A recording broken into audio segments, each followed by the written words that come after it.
small but spacious enough, affordable but luxurious enough, efficient but powerful enough. These are just some things that come to mind when it comes to the market's most competitive segment. Buyers of compact SUVs require perfect balance, the balance that's unachievable for most, but not for the two Japanese car makers, Toyota and Honda. Their well-known models, the RAV4 and CR-V, have been dominating the market for a very long time, and things probably won't change in the future. But how do they stack up against each other at this very moment, when one is pretty fresh and the other one is close to the end of its production cycle?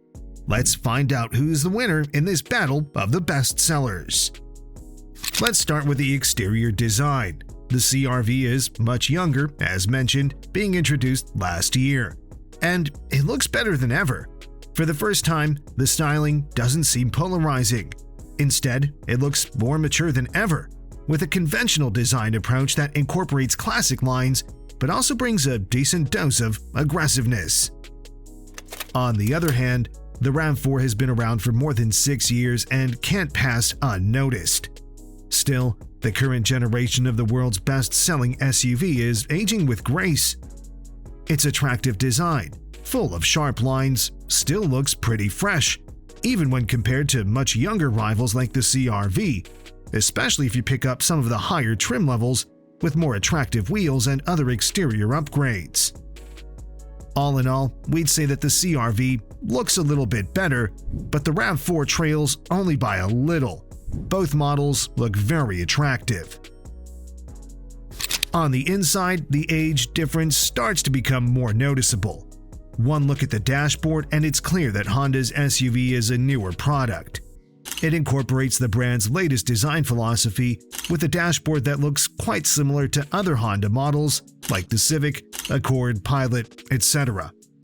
We really like that classic design approach, rather simple than over-designed with excellent ergonomics. Build quality is great, as well as the selection of materials even in lower trim levels. On the other hand, the RAV4 definitely shows its age, though we can't say it looks bad. Moreover, the build quality is pretty decent, as well as the materials. Still, aesthetics definitely aren't on par with younger rivals, including the CR-V, which is a clear winner in this aspect. Both cabins are spacious and comfortable, especially at the front, where both models feature massive and supportive seats, though the CR-V seats feel a little bit better. But these are nuances, and there's really nothing to complain about in this area. The amount of space is pretty generous, while the level of adjustability is quite impressive, so taller drivers and passengers can easily find their perfect position. Still, it's worth mentioning that CR-V comes standard with power-adjustable driver seats, which isn't the case with the RAV4. The difference becomes more notable in the second row, where the RAV4 is good for about 37.8 inches of legroom.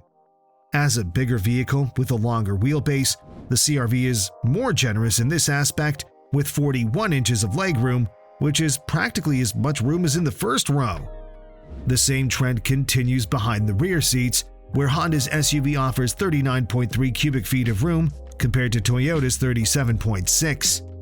The difference becomes even bigger once you fold down the rear seats, with 76.5 cubic feet compared to 69.8 in the CR-V's favor. Once again, it's easy to notice the age difference, even though Toyota's SUV was updated a few years ago.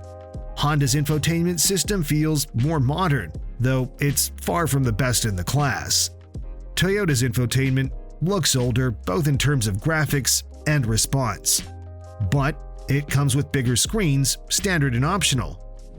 Honda's SUV comes standard with a 7-inch unit, while Toyota's base screen is good for 8 inches. As for the upgrades, the best you can get from Honda is 9 inches diagonally, while Toyota installs a 10.5-inch unit.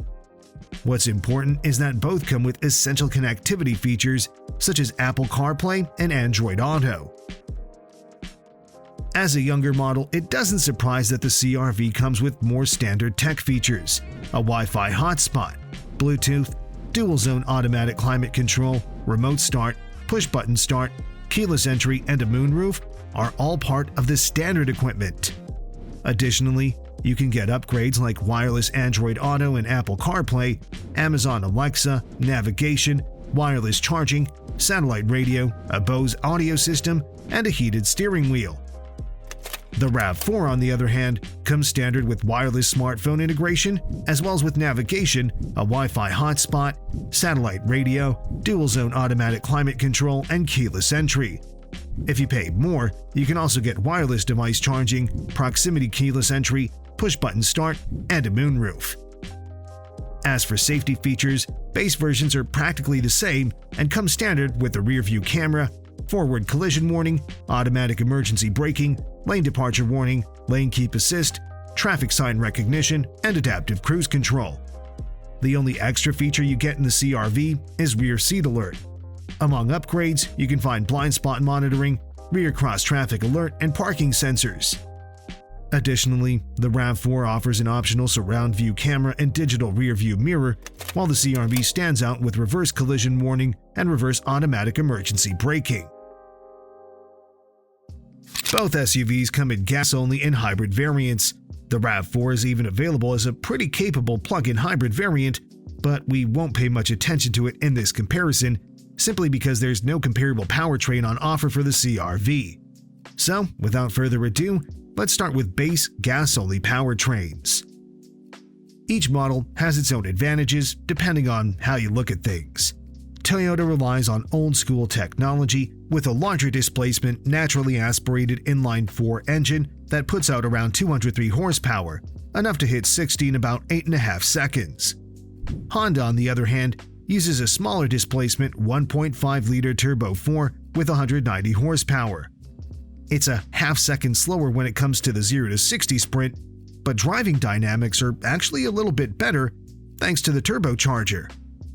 Namely, even though both engines feature the same torque, around 180 pound-feet, it's available at way lower RPMs in the case of the CR-V.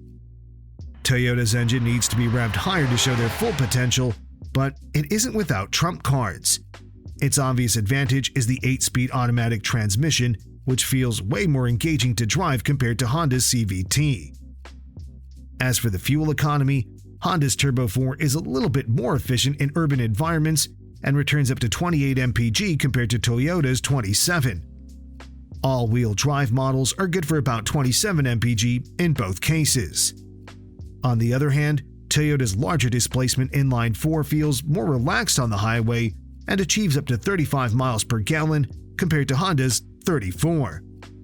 The difference becomes bigger with all-wheel drive models, where Toyota can go up to 34 mpg, while 32 is the best all-wheel drive the CR-V can achieve. Whether it's about CR-V or RAV4, hybrids are a better option, quicker and more efficient. Toyota relies on its well-known and proven system based on a 2.5-liter inline-4 with 219 horsepower, while Honda uses a system based on a 2-liter gas engine and offers a total output of 204 horsepower. The acceleration is similar for both models, and while Honda tends to use electricity to spin wheels a little bit more, we find Toyota's hybrid a little bit more refined. But both systems are pretty impressive when it comes to fuel economy. The RAV4 returns around 41 mpg city and 38 mpg highway, while the CR-V is good for 43 mpg city and 36 mpg highway. Ultimately, fuel economy is pretty much the same. As for the ride quality, both models feature similar suspension setups, McPherson at the front and Multilink on the rear end. That's what you get in both cases. Both models are smooth and comfortable and absorb road imperfections in a pretty nice fashion. If there's anything to complain about, that would be the sound insulation, as there is a little bit of road noise, especially in the RAV4. In terms of handling, as expected, neither of these two SUVs is particularly engaging to drive. Still, the CR-V feels a little bit more composed, with less body roll in corners and more precise steering. The brakes are pretty good in both cases. And while things are quite comparable when it comes to on-road ride, things are pretty clear off-road, with the RAV4 being miles ahead. The CR-V has never been a particularly great off-roader, and the current generation is no exception. On the other hand, the RAV4 comes in a couple of dedicated off-road versions, equipped with a much more capable all-wheel drive system. One of these dedicated off-roaders even wears the famous TRD badge and comes with upgraded off-road suspension, front skid plate, all-terrain tires, etc. Even the hybrid version can be pretty capable off the road if you pick the Woodland Edition. That trim utilizes off-road goodies like TRD-tuned suspension and all-terrain tires, but also comes with a plethora of styling upgrades, such as unique bronze-colored wheels, rubberized floor mats, roof rails with crossbars, etc.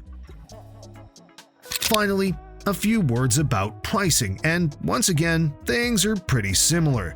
The RAV4 starts at around $30,000, while the CR-V is available at around $30,800. As for hybrids, the least amount you have to pay in Toyota's case is $33,100, while the cheapest CR-V hybrid starts at around $35,400. In both cases, range-topping versions go way over $40,000. What do you think about this comparison? Can the old RAV4 keep pace with the much younger CR-V? Let us know in the comments, and don't forget to subscribe. Thanks for watching, and see you next time.